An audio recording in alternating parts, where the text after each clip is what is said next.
Welcome है आप सभी का लॉजिक स्टडी में। आज का ये सेशन बिल्कुल लाइव चल रहा है और आज हम लोग हिंदी सब्जेक्ट को कवर कर रहे हैं, जिसमें 65 मोस्ट इंपॉर्टेंट क्वेश्चन को कवर करेंगे जो आपके पिछले किसी न किसी एग्जाम में बहुत बार क्वेश्चन रिपीट होता है। ठीक है, स्टार्ट करते हैं इस सेशन को। प्लीज़ सभी लोग एक बार शेयर ज़रूर करिएगा ताकि मैक्सिमम लोग इस लाइव सेशन में जुड़ पाएँ। स्टार्ट करते हैं वीडियो को। तो स्टार्ट करते हैं सेशन को। सभी लोग अपने अपने आंसर को कमेंट सेक्शन में लिखते हुए चले जाइएगा। लाइव सेशन चल रहा है, यहाँ पर मैं किसी का नाम नहीं पढ़ूंगा, सिर्फ मैं वीडियो पे ध्यान दूंगा और क्वेश्चन पे फोकस करूंगा। ठीक है, पहला क्वेश्चन है डिबिया का बहुवचन क्या होगा। डिबिया का बहुवचन डीबीओ, डीबीए, डीबीए या फिर डिबिया। ऐसा ही ऑप्शन है कि आप देखते ही लगा देंगे। पहले का चौथा ऑप्शन आना स्टार्ट हो गया है तो फर्स्ट का फोर्थ ऑप्शन होगा। डिबिया होता है बहुवचन। बात करते हैं क्वेश्चन नंबर 2 की। क्या भूलूं क्या याद करूं किसकी आत्मकथा है। देखिए, जो आत्मकथा वाला क्वेश्चन होता है आजकल ट्रेंडिंग चल रहा है एग्जाम में।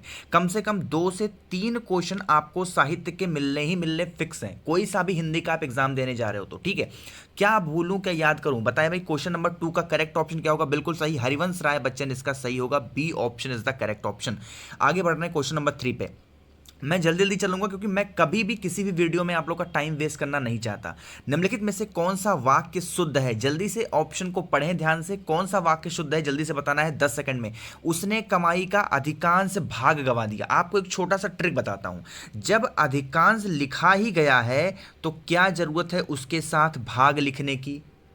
बात समझ रहे हैं आप। तो ये चीज हमेशा ध्यान में रखिए, जहां पर भी अधिकांश लिखा हो, अधिक लिखा हो, उसके साथ भाग नहीं लगता है।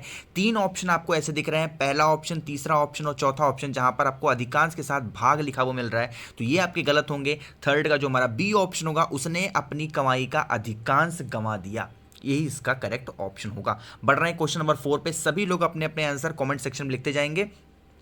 बिहारी रत्नाकर के रचयिता कौन है। बहुत ही प्यारा सा क्वेश्चन है, बहुत बार पूछा जाता है। बिहारी रत्नाकर, बिल्कुल सही बात है, नाम से ही पता चल रहा है। रत्नाकर इसका करेक्ट ऑप्शन होगा। ए इसका करेक्ट ऑप्शन है। आगे बढ़ रहे हैं क्वेश्चन नंबर 5 पे। निम्नलिखित वाक्यों में से शुद्ध रूप को चुनना है। शुद्ध रूप बताइए भाई। क्वेश्चन नंबर 5 को 10 सेकंड टाइम दे रहा हूं, ध्यान से पढ़िएगा। हमारे यहाँ तरुण नवयुवकों का शिक्षा की अच्छा प्रबंध है। पढ़ने में ही अच्छा नहीं लग रहा है, बात समझ रहे हैं। हमारे यहाँ तरुण नवयुवकों का शिक्षा की नहीं होता है, शिक्षा का हमेशा होता है।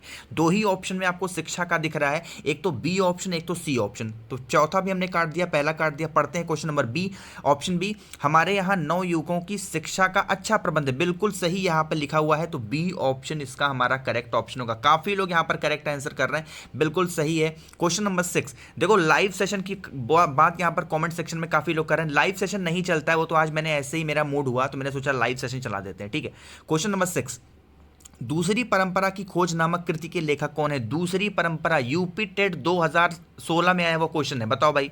क्वेश्चन नंबर 6, दूसरी परंपरा की खोज के लेखक कौन है। क्वेश्चन नंबर 6 का करेक्ट ऑप्शन होगा नामवर सिंह, बिल्कुल सही बात है, ए यहां पर करेक्ट होगा। बढ़ रहे हैं क्वेश्चन नंबर 7 पे। बूंद बूंद शब्द में कौन सी क्रिया विशेषण निहित है। बूंद बूंद, जो भी चीज निरंतर चलती है। एक छोटा सा ट्रिक बता दिया मैंने आपको, अब बताइए जल्दी जल्दी। जैसे धीरे धीरे हो गया है ना, धीरे धीरे हो गया, जल्दी जल्दी हो गया, बूंद बूंद हो गया। कोई भी चीज निरंतर चलता है अगर, तो उसमें क्या होती है, उसमें एक रीत चलती है, तो रीतिवाचक यहां पर हो जाएगा सी इसका करेक्ट ऑप्शन होगा। ठीक है, आगे बढ़ रहे हैं क्वेश्चन नंबर 8 पे। इनमें से मोहन राकेश की कृति कौन सी है। मोहन राकेश की कृति, एक लेखक है जिनका नाम है मोहन राकेश। पूछ रहा है इनमें से कौन सी जो कविता है, जो कहानी है, मोहन राकेश को द्वारा लिखी गई है। 8 का बिल्कुल सही, ए ऑप्शन, लहरों के राजहंस इसका करेक्ट ऑप्शन हो जाएगा। आगे बढ़ रहे हैं क्वेश्चन नंबर 9 पे। कुसुम का समानार्थी शब्द क्या होगा, यानी पर्यायवाची भी कह सकते हो। कुसुम का पर्यायवाची क्या होगा। बहुत ही प्यारा सा आसान सा है, पुष्प होगा, बिल्कुल सही है, सी इसका करेक्ट ऑप्शन होगा। आगे बढ़ रहे हैं क्वेश्चन नंबर 10 पे। अंजो दीदी के रचनाकार कौन है। अंजो दीदी सुपर टेट में पूछा गया क्वेश्चन है। अभी पिछली बार जो 69,000 वैकेंसी हुई थी सुपर टेट में, वो क्वेश्चन है। बताओ भाई, अंजो दीदी किसका रचनाकार है। क्वेश्चन नंबर 10 बिल्कुल सही है, D option, Upendra Nath ask है। डी ऑप्शन इसका हमारा करेक्ट ऑप्शन होगा। बढ़ रहे हैं क्वेश्चन नंबर 11 पे। निम्नलिखित में से अघोष वर्ड कौन सा है। अघोष, 2 चीजें होती हैं, अघोष और सघोष। आपको यहां बताना है अघोष वर्ड कौन सा है, बताओ भाई। बिल्कुल सही है, यहां पर सा जो है हमारा अघोष वर्ड माना जाता है। ए ऑप्शन हमारा यहां पर करेक्ट ऑप्शन होगा, बिल्कुल। बढ़ रहे हैं क्वेश्चन नंबर 12 पे। कौन सा नाटक भारतेंदु का नहीं है? बताओ भाई, क्वेश्चन नंबर 12 का करेक्ट ऑप्शन क्या होगा? क्वेश्चन नंबर 12 बिल्कुल सही है, आंसर आना स्टार्ट हो गए हैं। स्वर्ण विहार इसका करेक्ट ऑप्शन होगा, डी इसका करेक्ट आंसर है। मैं बिल्कुल वेट नहीं कर रहा हूं, आप लोग जल्दी जल्दी टाइप करिए, क्योंकि टाइम वेस्ट नहीं करना, क्योंकि जो वीडियो बच्चे बाद में देखते हैं ना, फिर उनको दिक्कत होती है अगर मैं यहाँ पर टाइम आप लोग का लूंगा तो, ठीक है। तो इसलिए सिर्फ लाइव सेशन को ध्यान में रखते हुए वीडियो नहीं बनाई जाती है, जो बाद में लोग वीडियो देखेंगे उनको भी फोकस किया जाता है। क्वेश्चन नंबर 13, जिस छंद के पहले तथा तीसरे चरणों में 13 यानी कि पहले चरण में भी 13 है और जो तीसरा चरण है उसमें भी 13 है, और दूसरे तथा चौथे चरण में कितने हैं? 17 हैं और 17 हैं। बताओ ऐसी मात्राएं कौन सी होती हैं? सिंपल सा कॉमन सा क्वेश्चन होना चाहिए, दोहा होती है, ठीक है। तो डी ऑप्शन हमारे यहां पर करेक्ट होगा।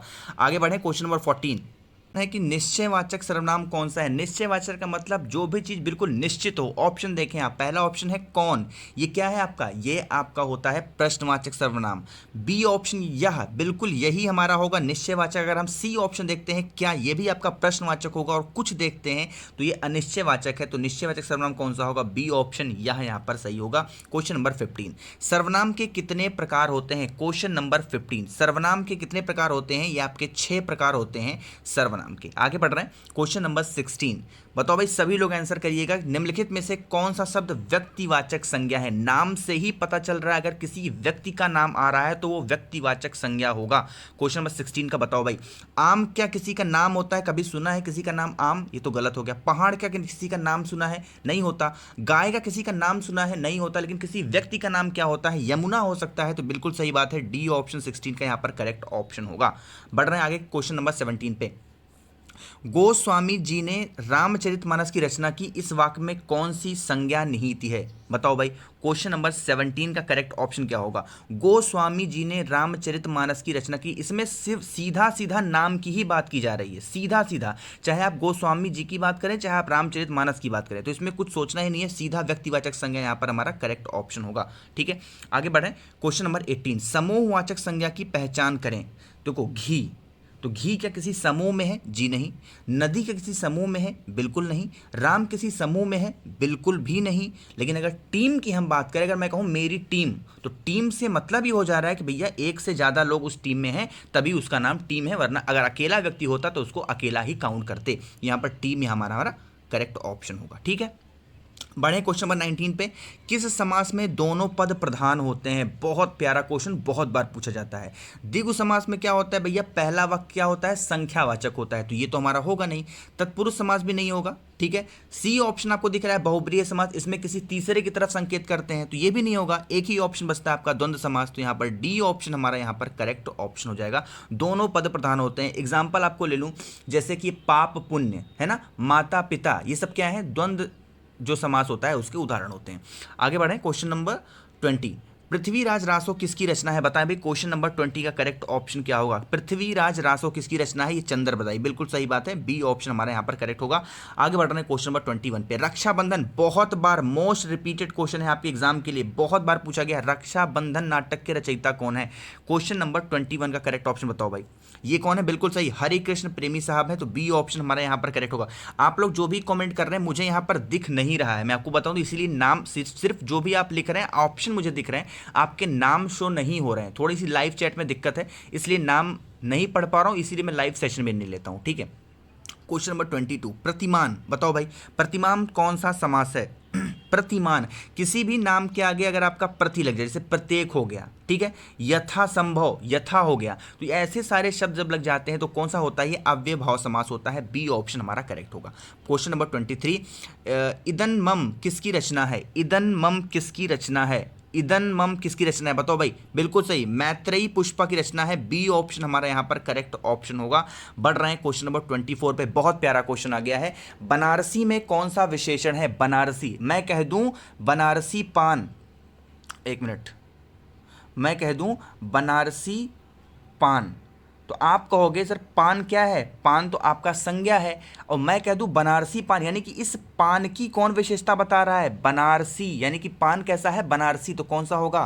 बताओ भाई जल्दी से, इसका गुण बता रहा है, तो गुणवाचक विशेषण ये हो जाएगा। ठीक है, आगे बढ़े क्वेश्चन नंबर 25 पे, अपने अपने पिंजरे आत्मकथा किसकी है? बताओ भाई क्वेश्चन नंबर 25, अपने अपने आत्मकथा किसकी है? बिल्कुल सही है, मोहनदास नैमिषराय की है, तो सी ऑप्शन हमारे यहाँ पर करेक्ट ऑप्शन होगा। बढ़ रहे हैं क्वेश्चन नंबर 26 पे, एक दूसरे से भिन्न भिन्न नए नए विचारों एवं रचना शैलियों के जो 7 कवि प्रयोगवाद के कवि के रूप में प्रसिद्ध हुए, उनकी कविताओं के संग्रह का सही नाम क्या था? ये क्वेश्चन मुझे लगता है आप लोग में से बता नहीं पाएंगे, क्योंकि ऐसा ही क्वेश्चन ही है, बहुत बार पूछा गया था, लगभग लगभग सभी स्टूडेंट इसका गलत करते हैं। तो ये होता है तार सप्तक, तो सी ऑप्शन हमारे यहाँ पर करेक्ट होगा। बढ़ रहे हैं क्वेश्चन नंबर 27 पे, इनाम का समानार्थी शब्द क्या होगा? इनाम, किसी को इनाम देना, भाई बताओ क्या होता है? ईमानदारी तो हो नहीं सकता, यश हो नहीं सकता, एक ही ऑप्शन बचता है आपके सामने, पुरस्कार, तो बी ऑप्शन हमारे यहाँ पर करेक्ट होगा। आगे बढ़े क्वेश्चन नंबर 28 पे, जीवनी क्या है? जीवनी बताओ भाई, कोई अगर मैं बोलूं कि हरिवंश राय बच्चन की जीवनी, तो जीवनी का मतलब क्या है? क्वेश्चन नंबर 28 का करेक्ट ऑप्शन बिल्कुल सही है, जीवनी दूसरे व्यक्ति द्वारा लिखी जाती है, जो व्यक्ति की मृत्यु हो जाती है, या फिर जिस व्यक्ति अपनी जीवनी कोई खुद थोड़ी लिखता है, बहुत कम ही लोग ऐसे होते हैं जो जीवनी लिखते हैं अपनी, वरना जो दूसरे व्यक्ति कोई भी कोई किसी के द्वारा लिखी जाती है वही यहाँ पर करेक्ट होगा। ठीक है, आगे बढ़ें क्वेश्चन नंबर 29 पे, छायावादी प्रवृत्ति की रचना सबसे पहले दिखलाई पड़ी किसमें? बताओ भाई क्वेश्चन नंबर 29, छायावादी प्रवृत्ति, बिल्कुल सही बात यहाँ पर लिख रहे हैं, मुकुटधर पांडे की रचनाओं में, डी ऑप्शन यहाँ पर करेक्ट ऑप्शन होगा। क्वेश्चन नंबर 30 हम लोग पढ़ रहे हैं, तो नयन में कौन सी संधि है? नयन, बताओ भाई क्वेश्चन नंबर 30 का करेक्ट ऑप्शन क्या होगा? नयन, बिल्कुल सही है, अयादि संधि यहां पर होती है, नयन में कौन सी संधि है? अयादि संधि। देखो देखते देखते हम लोगों ने 30 क्वेश्चन कवर कर लिए हैं, जो कि बहुत ज़्यादा इंपॉर्टेंट है। सेशन अगर आपको पसंद आ रहा है तो एक बार लाइक करें, आवाज़ आप मेरी पहली बार सुन रहे हैं, अचानक से वीडियो पर क्लिक कर दिया था, तो चैनल को सब्सक्राइब जरूर करिएगा। ठीक है, आगे बढ़ें क्वेश्चन नंबर 31 पे, द्विवेदी युग की नामकरण किसके द्वारा किया गया है? बहुत ही प्यारा क्वेश्चन है, बहुत ज़्यादा इंपॉर्टेंट क्वेश्चन है, क्वेश्चन नंबर 31, इसका सेकंड ऑप्शन होगा महावीर प्रसाद द्विवेदी, इसके करेक्ट ऑप्शन होगा। ठीक है, बने क्वेश्चन नंबर 32 पे, गांव का बहुवचन क्या होगा? बहुत ही इंपॉर्टेंट क्वेश्चन है, गांव का बहुवचन क्या होगा? बताओ भाई 32 का करेक्ट ऑप्शन, बिल्कुल सही बात है, गांव होता है, तो सी यहां पर करेक्ट ऑप्शन होगा। बढ़े क्वेश्चन नंबर 33 पे, चंद्रयान के रचयिता कौन है? चंद्रयान, क्वेश्चन नंबर 33, चंद्रयान के रचयिता कौन है? बिल्कुल सही बात है, मुल्ला दाऊद साहब है, तो बी ऑप्शन हमारा करेक्ट ऑप्शन होगा। क्वेश्चन नंबर 34, गंगा जल में कौन सा समास है? गंगा जल, इतना फेमस ये समास पूछा जाता है, बहुत ज़्यादा इंपॉर्टेंट है, गंगा जल। बताओ भाई क्वेश्चन नंबर 34, अगर मैं इसको तोड़ूं तो क्या कहूँगा? गंगा का जल, यही तो होगा गंगा जल। तो जहां पर का के की का निहित तो होता है, वहां पर होता है तत्पुरुष समास। जैसे मैं कहूं रसोई घर, यानी कि रसोई का घर, ठीक है। राजकुमार, इसका मतलब राजा का कुमार, यानी राजा का पुत्र, ठीक है। इस तरीके से आप किसी को तोड़ के किया करिए। तो गंगा जल, इसका मतलब गंगा का जल, तो ए ऑप्शन यहां पर करेक्ट होगा। आगे बढ़ें, क्वेश्चन नंबर 35, कौन सा उपन्यास बालकृष्ण भट्ट का है? बताओ भाई क्वेश्चन नंबर 35 का करेक्ट ऑप्शन क्या होगा? बिल्कुल सही, 100 अजान और 1 सुजान, इतना फेमस ये है ना कि आप बताओ को, इतना फेमस उपन्यास है, तो सी ऑप्शन यहाँ पर करेक्ट ऑप्शन होगा। जितने फेमस उपन्यास है ना आपके तो जुबान पे होनी चाहिए। क्वेश्चन नंबर 36, पीपर पात सरिस मंडोला में कौन सा अलंकार है? ये क्वेश्चन तो इतना ज़्यादा पूछा जाता है, आसान भी है, ठीक है, देखते ही पता होना चाहिए आपको। क्वेश्चन नंबर 30, बिल्कुल सही बात है, उपमा अलंकार होता है, ए ऑप्शन यहाँ पर पहला हमारा करेक्ट होगा। जहाँ पर सरिस आ जाता है ना, वहाँ क्या हो जाता है? उपमा अलंकार होता है, ठीक है। आगे बढ़े, क्वेश्चन नंबर 37, हिंदी नए चाल में ढली कथन किसका है? हिंदी नए चाल में ढली कथन किसका है? क्वेश्चन नंबर 37 बताइए भाई। बिल्कुल सही है, भारतेंदु हरिश्चंद्र का है, तो ए ऑप्शन हमारे यहाँ पर करेक्ट ऑप्शन होगा, ठीक है। क्वेश्चन नंबर 38, समास का शाब्दिक अर्थ क्या होता है? समास, क्वेश्चन नंबर 38, समास का मतलब होता है किसी चीज को संक्षिप्त में बताना, तो ए ऑप्शन हमारा यहाँ पर करेक्ट ऑप्शन होगा, ठीक है। आगे बढ़ें, क्वेश्चन नंबर 39, पिता कहानी के लेखक कौन है? मोस्ट इंपॉर्टेंट और रिपीटेड क्वेश्चन है क्वेश्चन नंबर 39। बताओ भाई, ज्ञान रंजन साहब है, बिल्कुल सही बात है, तो बी ऑप्शन हमारा यहाँ पर करेक्ट होगा। आगे बढ़ रहे हैं क्वेश्चन नंबर 40 पे कि विभाव, ये बहुत ज़्यादा इतना संस्कृत में लिखा हुआ है, इसलिए इसको हम स्किप करते हैं, इसको पढ़ा ही नहीं जा सकता, सॉरी। क्वेश्चन नंबर 41, चंद्रशेखर शब्द में कौन सा समास है? बताओ भाई क्वेश्चन नंबर 41, चंद्रशेखर शब्द में कौन सा समास है? बिल्कुल सही बात है, बी ऑप्शन यहाँ पर करेक्ट ऑप्शन होगा। चंद्रशेखर किसको बोलते हैं? जिसके शिखर पे चंद्र हो, कौन है? अर्थात भगवान श्री शिव, तो बी ऑप्शन हमारे यहाँ पर करेक्ट होगा। आगे बढ़ रहे हैं, क्वेश्चन नंबर 42, ज्ञा वर्ड किन वर्डों से बना हुआ है मिल करके? ज्ञा वर्ड बताओ भाई। क्वेश्चन नंबर 42, ज्ञा किससे मिलकर बना है? बिल्कुल सही बात है, जा और ज्ञा से बना है, यानी कि जा के नीचे इस तरीके से हलंत होगा और ये जो आपका इया वाला होता है ना, इस तरीके से ये वाला। ठीक है, आगे बढ़ें।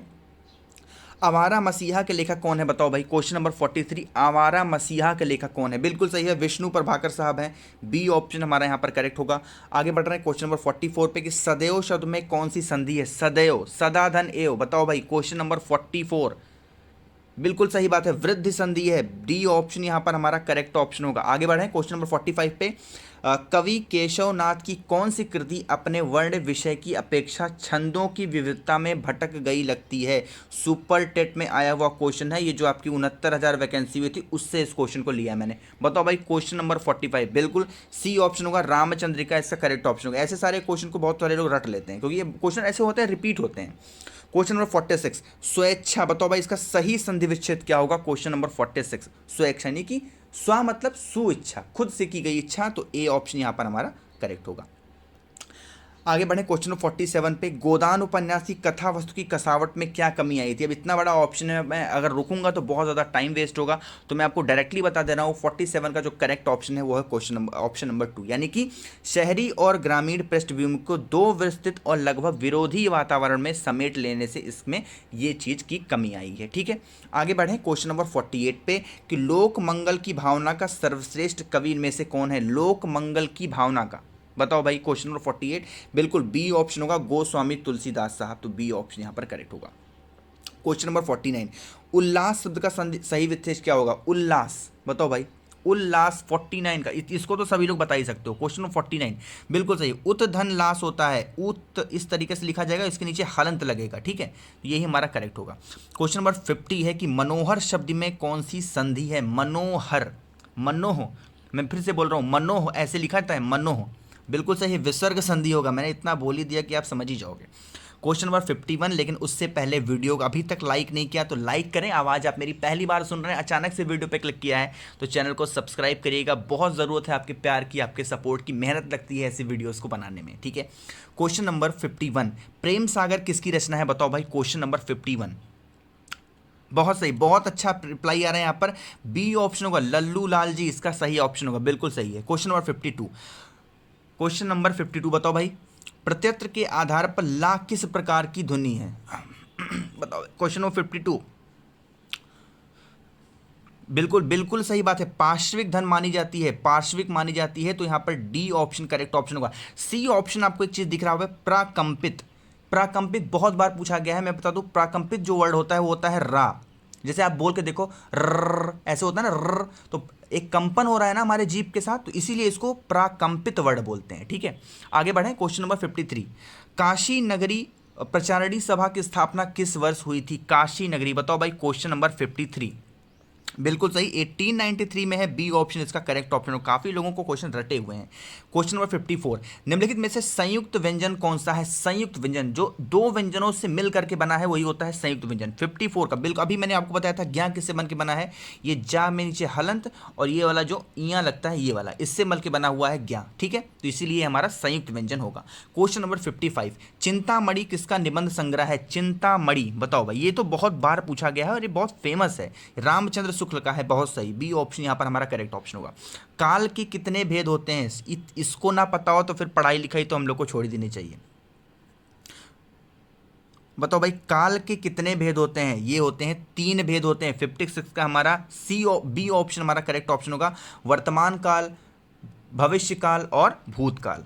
आगे बढ़ें क्वेश्चन नंबर 57 पे कि 84 वैष्णव की वार्ता के लेखक कौन है? क्वेश्चन नंबर 57, क्वेश्चन नंबर 57, बिल्कुल सही बात है, गोकुल नाथ है, तो ए ऑप्शन हमारा यहाँ पर करेक्ट ऑप्शन होगा। देखो, कोई ऐसा क्वेश्चन हो जो हो सकता है गलती से मिसप्रिंट हो गया हो, या फिर मेरे बोलने में कुछ मिसप्रिंट हो गया हो, या फिर लिखने में, तो उसको उतना माइंड मत करिएगा, सीधा आप नीचे कमेंट में लिख दीजिएगा कि ये वाला क्वेश्चन का ये रिप्लाई होगा, ये आंसर होगा, तो मैं फिर उसको बाद में सही कर लूँगा। क्योंकि इस तरीके से पढ़ाने में, लाइव सेशन में वो भी थोड़ा सा यहाँ पर मिस्टेक मान सकता हूँ, कभी कभी हो जाता हो, उतना ध्यान नहीं जाता है, जब वीडियो बन जाती है उस टाइम पर ध्यान जाता है। ठीक है, क्वेश्चन नंबर 58 कि मृच्छिका टिकम किसकी रचना है? बताओ भाई, बहुत ही प्यारा क्वेश्चन है। क्वेश्चन 58 बिल्कुल शूद्रक का साहब का है, तो सी ऑप्शन यहाँ पर करेक्ट ऑप्शन होगा।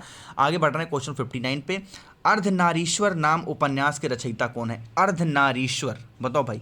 ये विष्णु प्रभाकर साहब है, तो ए ऑप्शन हमारे यहाँ पर करेक्ट होगा। आगे बढ़ रहे हैं क्वेश्चन नंबर 60 पे। इसके बाद सिर्फ 5 क्वेश्चन और है। माटी की मूर्तें किसकी कृति हैं? माटी की मूर्तें किसकी कृति हैं, किसकी रचना है, बताओ भाई। 60 का यहाँ पर बिल्कुल फोर्थ ऑप्शन होगा, राम वृक्ष बेनीपुरी इसका करेक्ट ऑप्शन हो जाएगा। ठीक है, आगे बढ़ रहे हैं क्वेश्चन नंबर 61 पे। रघुवंशम किसकी कृति है? रघुवंशम किसकी कृति है? अभी ये क्वेश्चन इससे पहले भी हो चुका है, बिल्कुल कालिदास की कृति है, तो ए ऑप्शन हमारे यहाँ पर करेक्ट ऑप्शन होगा। क्वेश्चन नंबर 62, तुम चंदन हम पानी किसकी कृति है? बताओ भाई। क्वेश्चन नंबर 62, तुम चंदन हम पानी, ये है आपका विद्यानिवास मिश्र साहब का, तो ए ऑप्शन हमारे यहाँ पर करेक्ट ऑप्शन होगा। क्वेश्चन नंबर 63, विद्वान का स्त्रीलिंग क्या होगा? विद्वान का स्त्रीलिंग तो आपको पता होना चाहिए क्या है, विदुषी होता है। ए ऑप्शन हमारे यहाँ पर करेक्ट ऑप्शन होगा। अब बढ़ रहे हैं क्वेश्चन नंबर 64 पे। अप्रत्याशित का अर्थ क्या होगा? अप्रत्याशित, क्वेश्चन नंबर 64, जिसकी पहले कभी कोई आशा ही ना की गई हो, वही क्या होता है? अप्रत्याशित।